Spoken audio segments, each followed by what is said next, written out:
The Cobell Scholarship is administered by Indigenous Education Incorporated, a small nonprofit here in Albuquerque, New Mexico.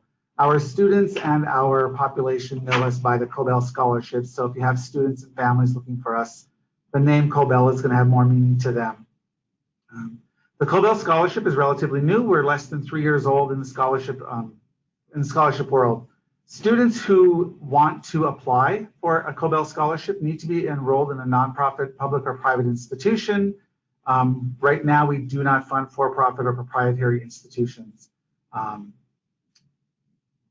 When a student is in doubt, or if you're in doubt, you can ask the institution and they are obligated to let you know if they are for-profit or nonprofit.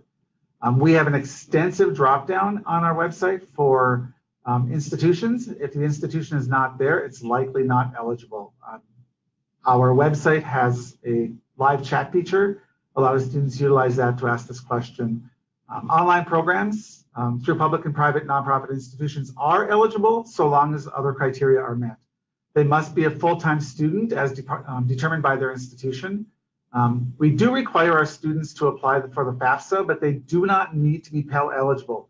We use the information through the FAFSA to determine unmet need in conjunction with the College Financial Aid Office. So FAFSA is required, Pell eligibility is not required. And you can see there how we work to determine the unmet need. Go ahead. And I think we missed my first slide. Not sure. Yes, back one more. There we go. You also need to be an enrolled member of a U.S. federally recognized tribe. Students might know that they're a descendant of a tribe. Descendants are not eligible, but they can contact us so we can help them to determine if they are eligible. Preference is not given to settlement class membership, meaning that our funds were provided to us because of a federal settlement with the U.S. government and American Indian tribes. The lead litigant, Eloise Cobell, is our namesake, but students don't need to be a member, or their family does not need to be a member of that settlement class.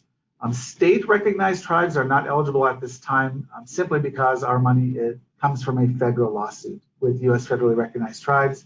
And Canadian First Nation students are not eligible, even if they are U.S. citizens. We are unique in the American Indian funding arena in that we fund vocational certificate degrees. It's a separate application for our students. We fund associates, bachelor's, graduate, and professional degrees. We also have a graduate summer research fellowship for doctoral level students. Our GPA requirements vary at each of those degree-seeking levels, and that information will be on our website each year on December 15th. Go ahead and advance, please. The American Indian Science and Engineering Society also collects their applications through our system. So when a student fills out a profile in our online application student information system, they will be matched with several opportunities. The Dream Warriors organization also collects their applications through our system. Students need to apply for these separately. Every opportunity is separate after a student completes that profile and it matches them with opportunities. Go ahead. Some writing tips that we give to all students. We ask them to carefully read the prompts because within each question might be additional questions. So carefully read the prompts. We ask students to write their drafts in a Word document and then they can paste into the application. Their application remains live until they submit it, and they can make edits to that application until the deadline date of March 31st. Grammar counts. Our reviewers look for grammar and spelling. And we post several webinars and videos which will also be listed and linked on December 15th each year. Go ahead. So some do's and don'ts. We tell students, do ask questions, use our live chat feature, call us, email us. My staff is obligated to respond to all emails within 48 hours, so students will get an answer. Please don't wait to apply. Our application opens December 15th. We try not to share the deadline too widely because we want students to apply early so we can communicate with them as they're applying. Read all the instructions, check their status and their emails often. Students need to use an email they're going to check often, and they need to let us know if that email address changes so we can continue to communicate with them. The rest of the information is pretty standard for the rest of scholarship organizations. We also do not have a fax machine, so please don't allow students to fax us. We will not get it. We're active on various social media, and our contact information is on the final slide, and I'm sure will be provided to you. Emily, I believe you're up next. All right, thanks so much. First off, I want to apologize that I am so backlit. I get a lot of natural light in this room, but the blinds are broken, so just flooding right on in. But my name is Emily Hyde. I'm the Director of Scholarships at APIA Scholars. We have recently rebranded to APIA Scholars. You may also know us as API ASF. But you can go ahead and advance to the next slide. Thank you. So our vision here at APIA Scholars is to see that all Asian and Pacific Islander Americans have access to higher education and resources to support that higher education. And one of the main ways in which we fulfill that mission is by offering scholarships. So we are based in Washington, D.C., but we do serve scholars nationally and in the Pacific Islands. About 2/3 of our scholars are first generation and are living at or below the poverty level. Next slide. So we have our national scholarship, which is the, we name it by academic year, so the 2019-2020 APIA scholarship. Our minimum eligibility criteria are fairly broad. Applicants must be of Asian and or Pacific Islander ethnicity. This is self-identified. They must be a citizen, national, or legal permanent resident. We also welcome citizens of the Marshall Islands, the Federated States of Micronesia, and the Republic of Palau. Students must be enrolling as an undergraduate in a U.S. accredited college or university in the fall of 2019. They must have a minimum cumulative GPA of 2.7, and they must apply for the FAFSA, but similar to what Melvin said, they don't need to be Pell eligible. We just require that they complete the FAFSA. And then as part of their application, we do ask that one letter of recommendation is submitted on their behalf. Next slide. So here's our contact information up here for the main scholarship website page. So that's where students can go to access the application. We have about a month or so left until the deadline. So that deadline is January 10th, 2019 at 5 p.m. Eastern Time. The application itself consists of about 7 steps. Most of it is fairly straightforward, just collecting that personal information, family's educational history, where the student has attended high school, where they plan to go to college, as well as any extracurriculars and work experience that they may have. We do have 3 essay prompts, but they are a max of 500 words. So while they do have to answer all 3, we don't require extensively lengthy responses. And then at the end of the application, they'll just need to certify that everything is correct. Everything is done online, so that website link there will have access to the application. The student will also enter their recommenders information into that application form, and that will also just all be done through that same application system. And I'm all set. On to you, Daniel. Okay, thank you. So my name is Daniel This, and I'm here to quickly talk about the Hispanic Scholarship Fund. So next slide, please. HSF has actually been around for about 40 years or so, a little bit over 40 years, and so we administer a series of scholarships. The one I want to talk about is actually our general scholarship, which is just HSF scholarships, and you can see there the eligibility. This scholarship is open to students who are pursuing either an undergraduate degree or graduate studies. So for undergraduates, we do have a minimum GPA of 3.0, and for students who are currently in college or are graduate students, our cutoff is actually 2.5 GPA. Similar to the other scholarship programs, students must be enrolled full-time in an accredited non-for-profit four-year institution. Students must be a U.S. citizen, a permanent resident, or have DACA status, and they must complete the FAFSA. If students are unable to complete the FAFSA because they do have DACA status, there are other forms that we do request from students at that point in time, which is listed in our website, as well as we follow up with those students in particular. Our scholarships are open to all undergraduate students, regardless of major, but we do have an emphasis on STEM, and they are merit-based. So even though, as you'll see in the next slide, even though our scholarship or our scholars are, a good portion of them are Pell eligible, the selection process is actually based on merit. Once a student is selected, then we actually calculate an award between $500 and $5,000 depending on need. And sometimes that need correlates with family income, sometimes it doesn't. So if a student, let's say, goes to a school that has given that scholar a full ride, even though that student may be low income, they might only get $500 from us because the student doesn't have as much need as, let's say, a middle-class family that hasn't received a full ride from an institution and who may actually need $5,000 from us, even though their family income may be higher. And so that's the process of how it works. Here you actually have in front of you a profile of our scholars. So we are in a really blessed place to be serving students from all over the country, 48 states represented in our last scholar profile. So this is only inclusive of students that we were awarded for this last school year. It's not inclusive of every single student that we consider a scholar, quote unquote, which would be students who have been awarded either this past year or in previous cycles and who are currently still enrolled in an educational program.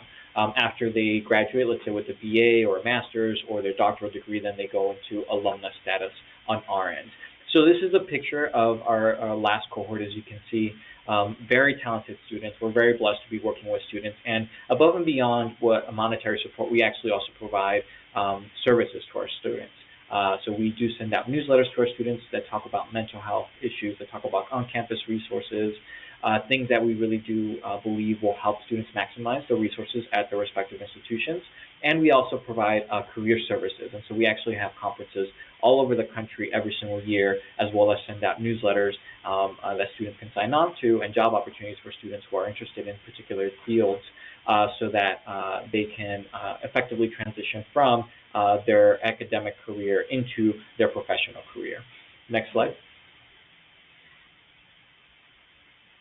And so two quick programs I want to highlight because they do address high school students. Again, because we do more than just offer scholarship programs, is one is called the Youth Leadership Institute.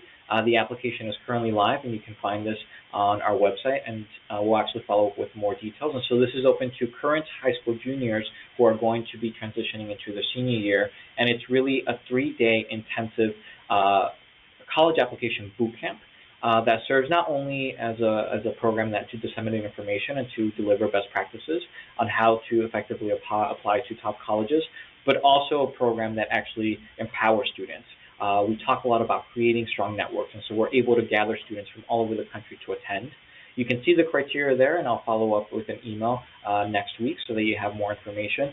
We have 2 different locations this year. One will be at the University of Chicago from June 20th through the 23rd, and then one at the University of Southern California from the 25th through the 28th of July.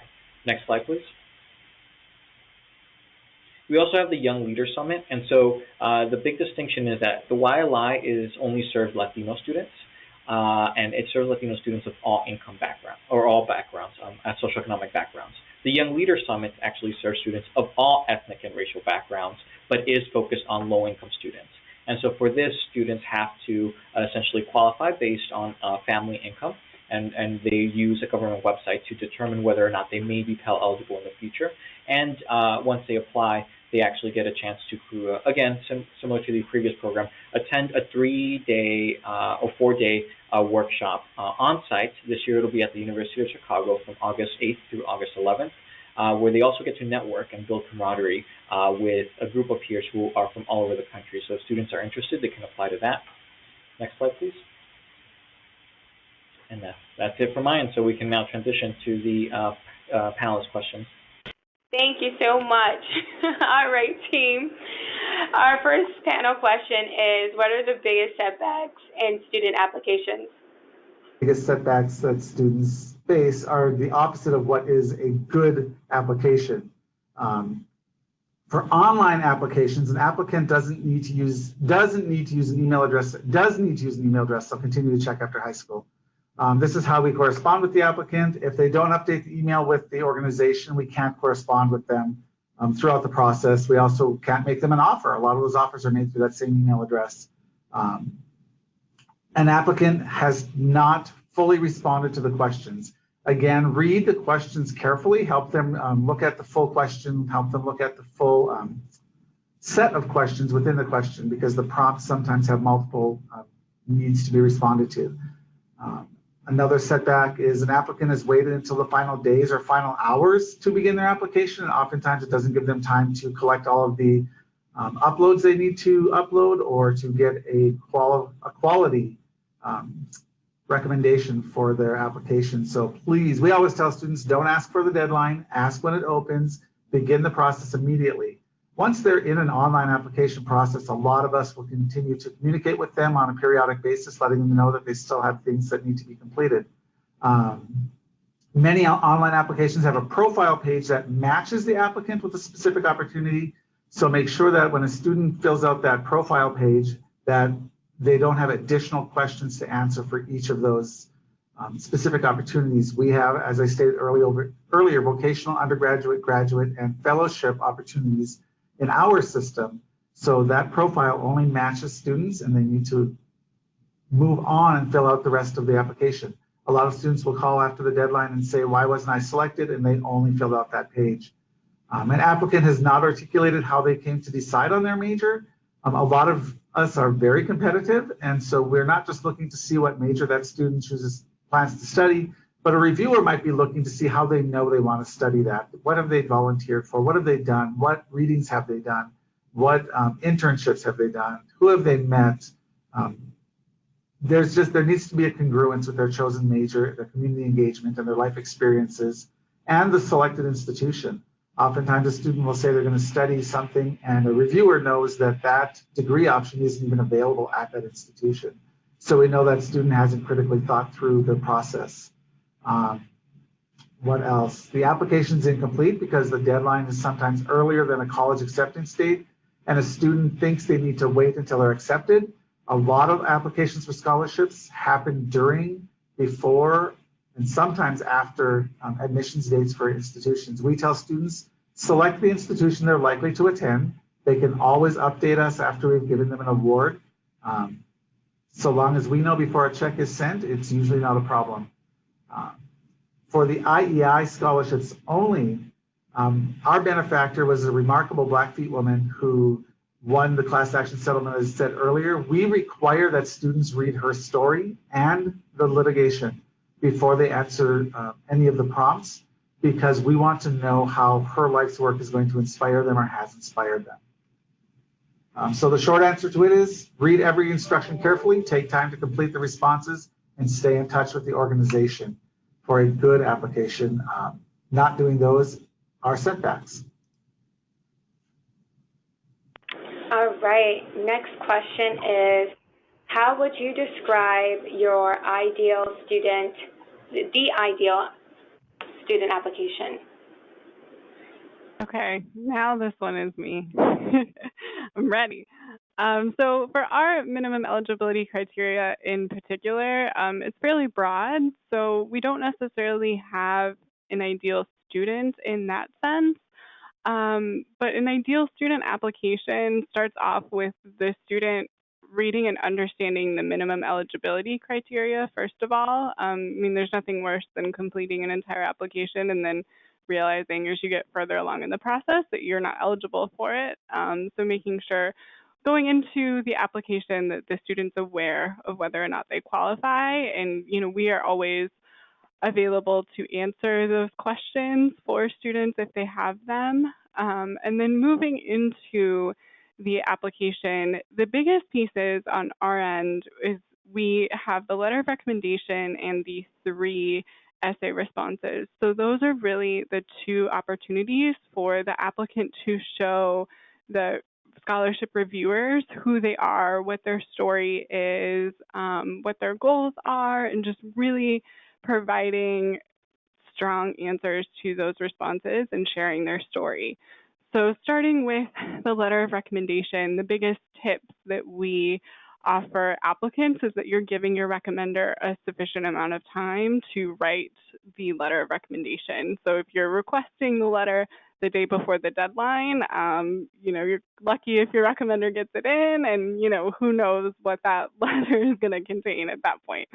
So giving your recommender a sufficient amount of time, following up with them as needed, before even asking your recommender officially in the application portal, sitting down with them, providing them a chance to get to know the applicant better, sharing your resume, having a conversation, maybe even sharing your essay responses or the direction that you think the essay responses will go in. So those are the strongest tips for a strong letter of recommendation. And then the essays, it's also fairly similar, just that, like Melvin said, you've read the questions, you are responding to all of the questions, your response is clear, you've put thought into it, you've spent an adequate amount of time on those essays. So yeah, I think biggest takeaway is reading the instructions carefully, knowing what's on the application, and being aware of the deadline.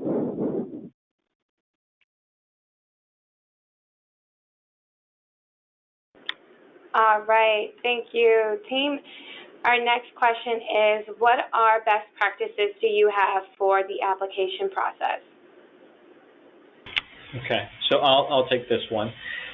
So really for me, and having worked with students and with parents who are trying to find good sources of funding for their students, it's really just about empowering the student to be proactive, to be an agent who understands a scholarship process as something that's very similar to the college process, where it's not just about applying to the scholarships that maybe your friends have earned, or scholarships that they know or that their teachers mention, but really understanding that it's a cycle, that you need to start your junior year to start doing research, and that once you have researched all the opportunities available to you, once you have a list of scholarships, just because your time as a student is so limited during your senior year, really coming up with a strategy.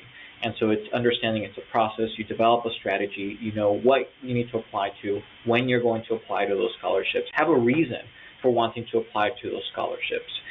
Potentially even have scholarships that you know are highly competitive and are your reach scholarships. Apply to scholarships that you know are local and more niche, and that potentially you have a better chance of getting those scholarships. And then really setting up a calendar where you organize everything, which I know sounds like a lot for a 17-year-old, but a lot of the issues I come across, and I know a lot of my colleagues come across, is this idea of students missing deadlines. And even though we're calling them, even though we're sending emails, sending text messages, putting up reminders, they'll miss a deadline and they'll call us frantically the following day. And all this could have been avoided if a student has a timeline where they line up everything, their college applications and when things are due, their scholarship applications and when things are due, important exams that may be coming. And this is something that they should do over the summer. They shouldn't wait until it's until it's September, October, November of their senior year. Really, it's start in the spring of your junior year, and then make sure that by the time summer ends, you have a timeline for that first semester or first quarter of your senior year in college. And a couple of things I will say: submit the deadline. So many of our applicants submit by a deadline. So many of our applicants start and just don't complete, including applications that are 90% of the way there. And so looking at across all our programs, less than half of students who start an application will actually complete. And so really encouraging students to, if they start an application, to really, really follow through with it.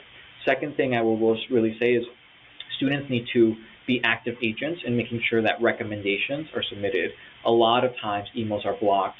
A lot of times teachers get swamped, counselors get swamped. You get an email, you read it. It happens to me. No one's really to blame. You read it on your phone. I'm going to get to it later. And then you're bombarded by 100 different emails in the next couple of days, especially if you have so many students you need to write recommendations for, that you may forget. So also really encouraging students to be very proactive agents in following up and making sure they know what all the follow-up steps are, and making sure that they meet with those people on a frequent basis to ensure everything is done and in compliance. All right, thank you so much, team. All right, we're going to open up for questions from our audience. So if you haven't written down your question in the chat box, please feel free to enter that, and we will definitely take advantage of our panelists and get their insights. All right, so first question, can you each talk about how competitive these scholarships are? Sure. So my phone's unmuted, so I'll go ahead and start first. So we administer different scholarship programs for HSF. It's a highly competitive program. So last year, for example, we received about close to a little bit over 45,000 completed applications and selected 10,000 scholars. For HSF, it's important to know that we have two different categories. We have unfunded scholars, where even though we don't have the resources to give them monetary awards, we actually do provide support services for them. So newsletters, they could potentially attend one of our conferences. We make them aware of job opportunities.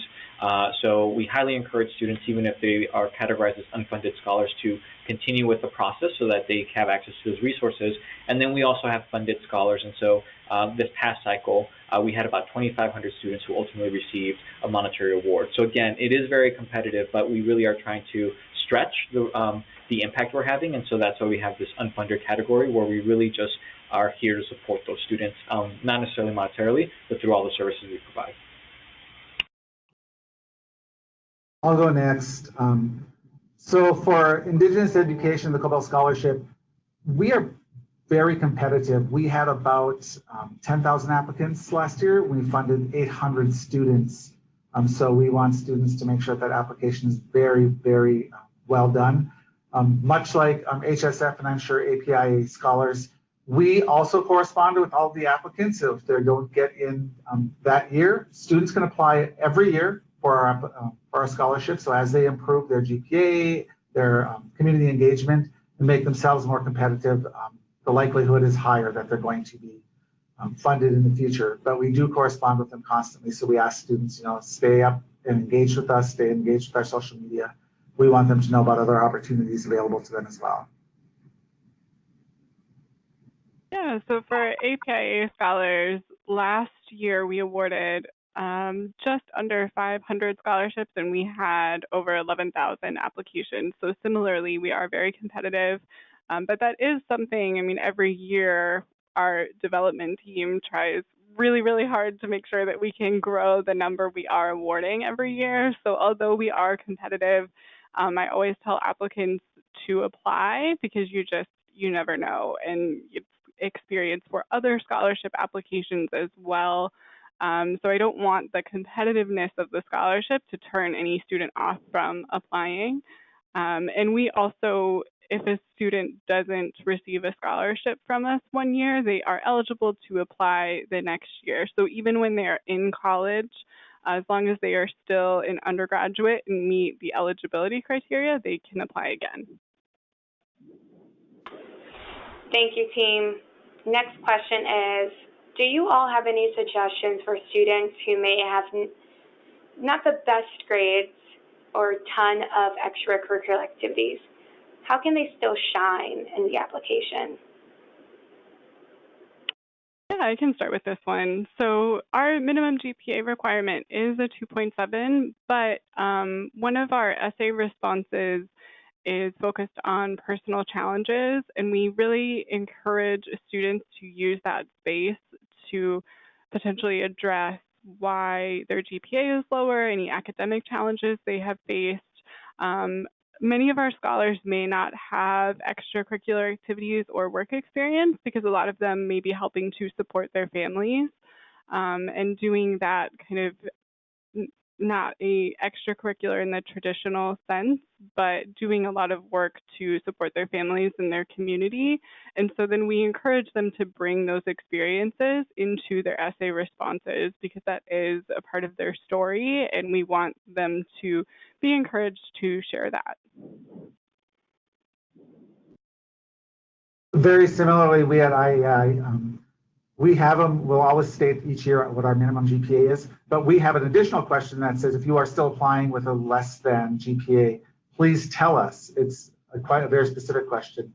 how you plan to increase your GPA, how you plan to use resources on your campus. We want them to know that we'll consider them. We also look at growth. They might have a low GPA cumulatively because they had a bad freshman year. High school wasn't for them in the first year, and it takes a while to bring that GPA up. We just want that story. We tell them, don't make excuses, just tell your story and move on with the rest of the application. For leadership and engagement, a lot of our students are very rural on reservations and so don't have those opportunities. So we ask them very similarly to talk about how you're a leader in your family. How are you a leader in the classroom? How are you a leader on the bus for that hour-and-a-half ride across the Navajo Nation? We want to know those things because those things have impact on the kind of student that they are. All right, I'll finish up here. And so, for us, while the GPA thresholds are the GPA thresholds, the reason why we wanted to just have what we call unfunded scholars is, and this was actually a question that came up, is this exact reason. We wanted to support a more diverse set of students. And while we maybe don't have the funding available to support as many students as we would like, we are able to offer information and a network and social capital, which we hope that those students will be able to utilize. Can I just add something to it as well in terms of our reviewers? Our reviewers review, and we don't even see the applications, we let our reviewers do that.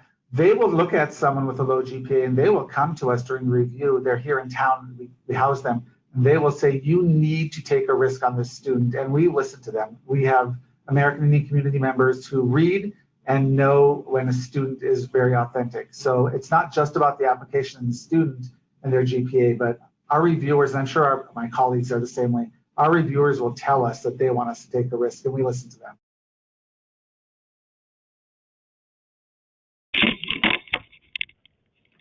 All right, team.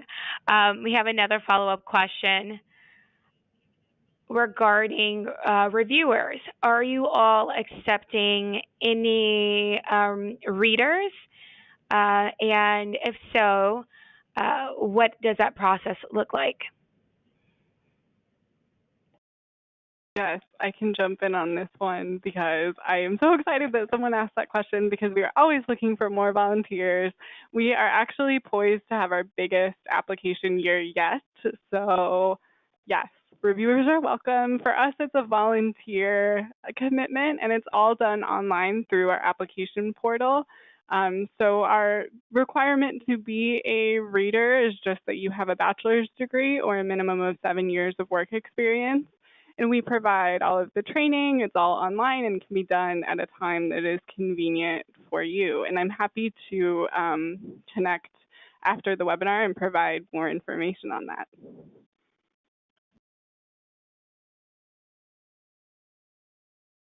Okay, I'll jump in. So we also have readers for the HSS Scholarship Program. We actually will be launching the reader recruitment cycle in January. And so you can apply online, and then once you are accepted to be as a reader, just because we do have a few qualifications that readers must meet, you go through a quick certification and then you read online. So it's a completely virtual process. You can do this from the comfort of your own home. And so we are accepting applications starting in January. And so if you signed up to receive additional information, we'll make sure to include you in that communications next month. So for us, we try to use the same reviewers each year. We bring them into Albuquerque. When we have additional room for reviewers who are not returning, we have a very extensive waiting list, but we also use American Indian community members very specifically in American Indian student recruitment and advisement. So at this time, we don't accept open applications. All right, next question. Do you have any general suggestions on how to support or any resources that your organization or colleagues who are supporting students who are currently enrolled in college and students who are coming from immigrant families or undocumented? Okay, I can start here. So our scholarship program, similar to my colleagues here, we do support all undergraduate and graduate students, and again, that support is more than just funding or monetary.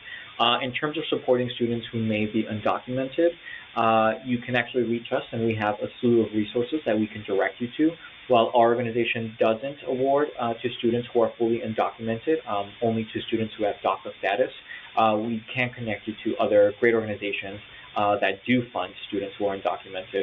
One that just jumps to mind is Dream.us, which actually in many ways provides what a lot of students would consider almost a complete ride to an institution across the country. And so again, you can send us a message via HSF, and we'll be happy to respond.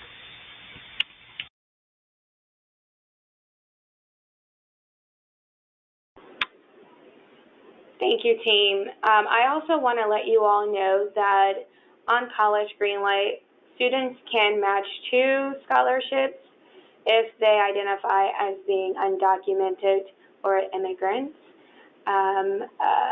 We also have a list of undocumented scholarships that we are in the process of updating. So please look out for an email from us very soon. Please make sure that you are subscribing to our monthly newsletters, where you will be able to get updates on all of those new articles that we will showcase these particular opportunities. And also partner organizations that are specifically working with students within the undocumented community. All right, so the next question is, can students use scholarships, your scholarships, for anything outside of tuition, including books, housing, fees, or is it just solely tuition-based? So I'll start with this one. We fund the full cost of attendance, which includes miscellaneous housing, books, fees, transportation, anything that's covered under the institution's statement that is full cost of attendance, we fund that. Okay, and so for us, the funding is between $500 to $5,000 for this particular program, and students are able to use that for any related educational expense. So it doesn't need to be tuition. It could be books. It could be supplies. It could be potentially buying a new laptop if you need that for your studies. Yeah, we are similar. So we designate the scholarships for tuition and fees, but also those other educational expenses like transportation, books, other things that may come up.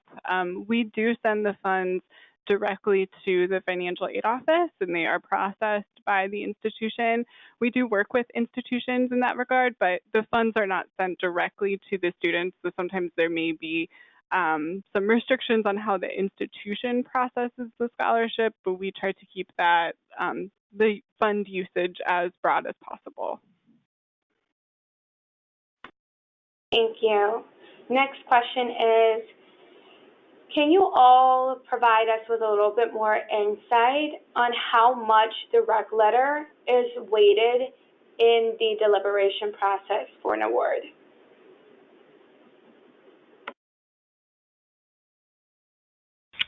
So I'll start. So for us, what we have is actually it's recommendation form.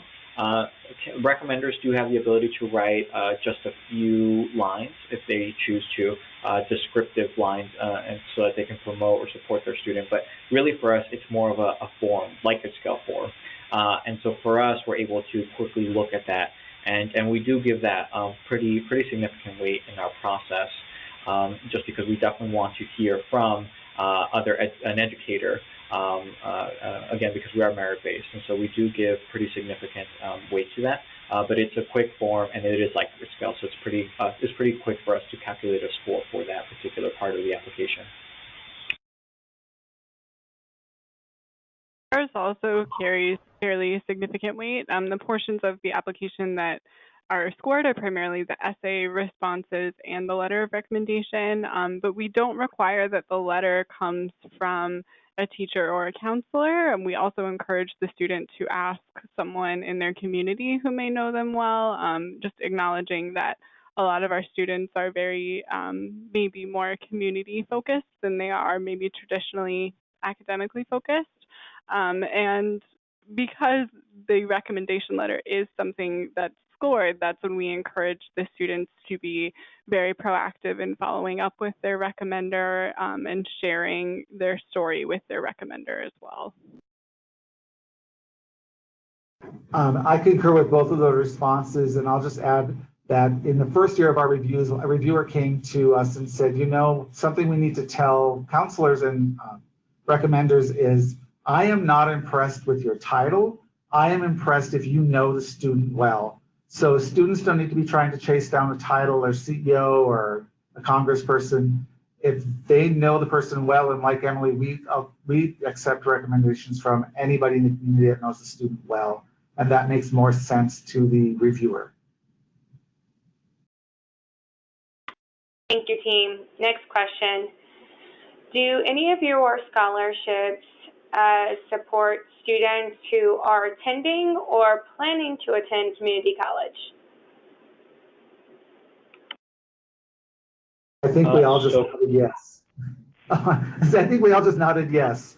It just really depends on the student's trajectory. For us, we have a vocational level scholarship, so we will also fund students doing 6-week diplomas because we consider our scholarship as nation building for American Indian communities and rural-based reservations.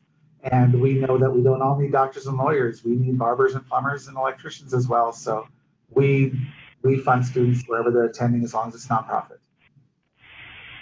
And so for HSF, this particular program supports students who are transferring from community college to a bachelor's degree program, but we do administer other scholarships where we do support community college students.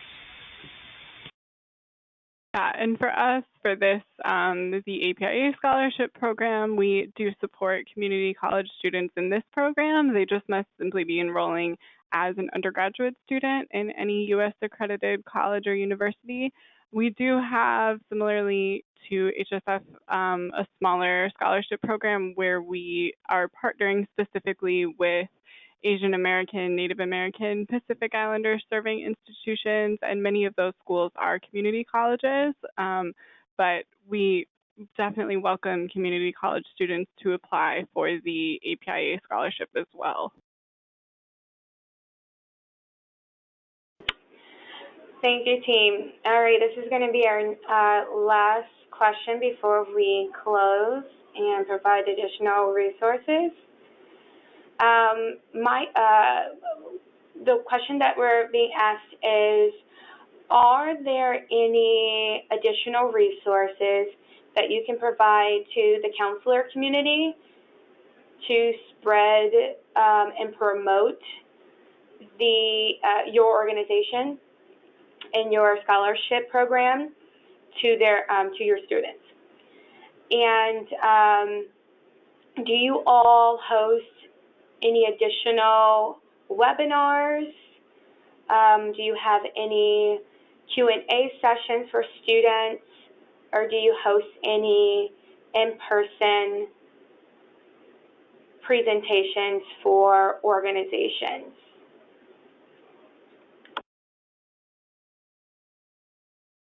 I'll go. So for Indigenous Education, we tend to travel to where we have scholars, but when my team is in that area, they will send a note out to the high schools and to the American Indian student service officers in the high schools and the K-12, or the whole K-12 system, and invite families in, usually someplace where there's coffee or pizza, or if the university will give us free space. We don't do any other deliberate travel outside of that. We do a number of webinars. We will do anything with an institution on this type of a platform upon demand.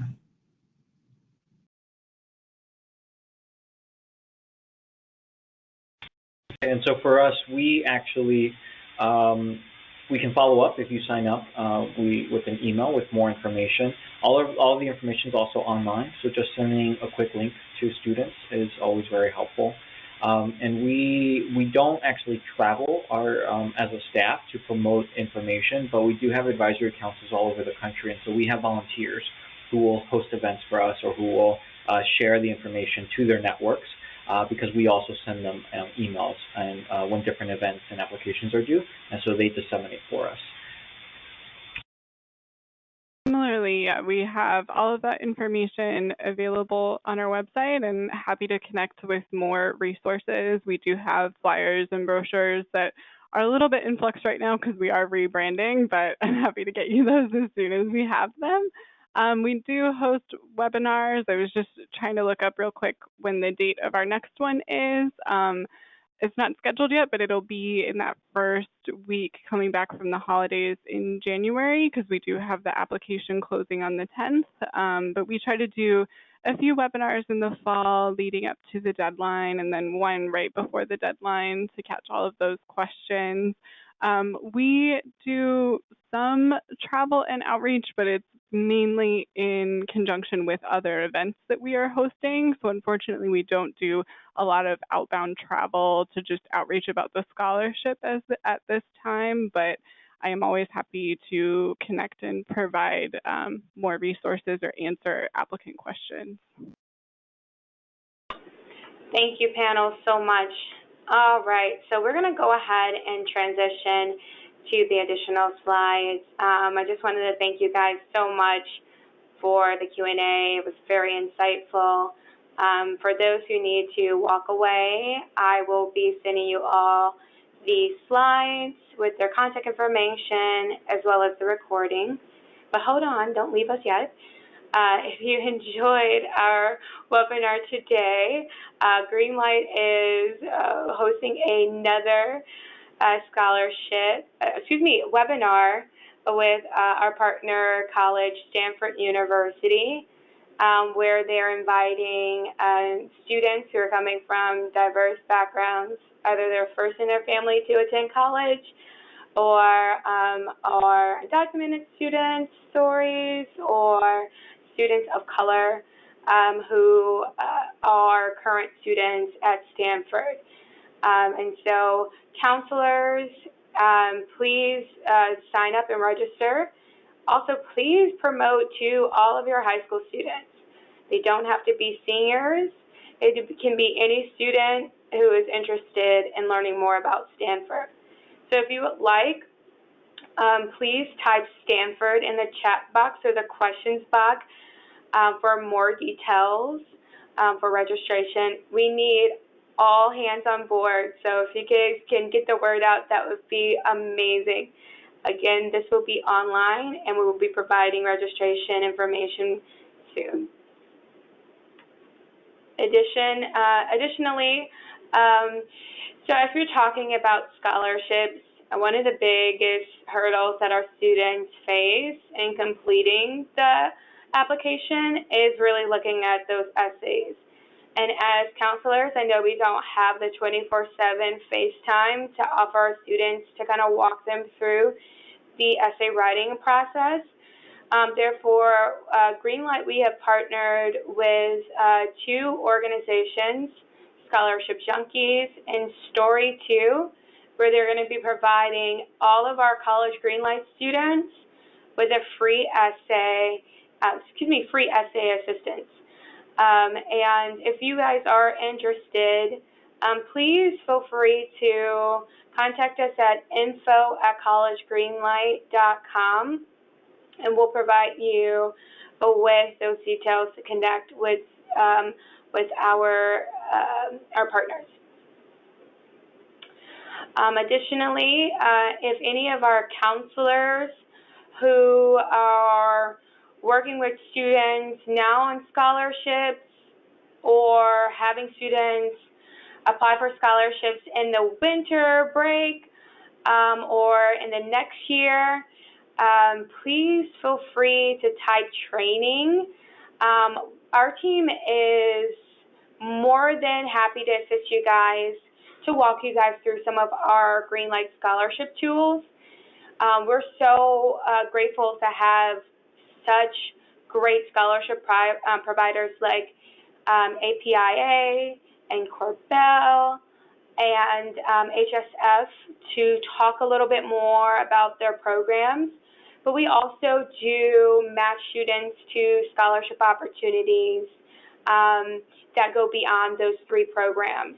And so we want to make sure that our students are aware of those opportunities and really matching them to opportunities that are going to be a good fit for them. So please, if you are interested or you just want a little bit more distance, please contact us at info@collegegreenlight.com, and I will be more than happy to assist you. All right, team, I think we are all set. So thank you guys so much. Please note that we are recording, and you will receive the slides and the recording within the next 24 hours.